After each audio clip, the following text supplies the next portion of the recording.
नमस्कार मित्रांनो, पारू या मालिकेच्या पुढील भागात आपल्याला पाहायला मिळणार आहे.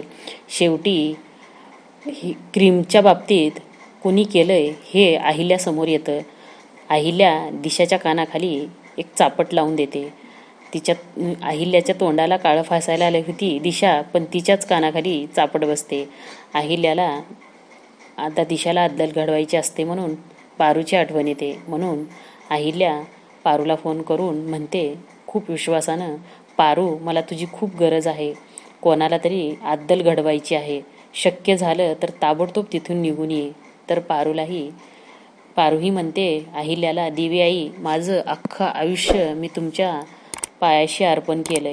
म्हणून पारू रिक्षा करून निघालेली असते. तर वाटेत दिशाची माणसं आडवी येतात.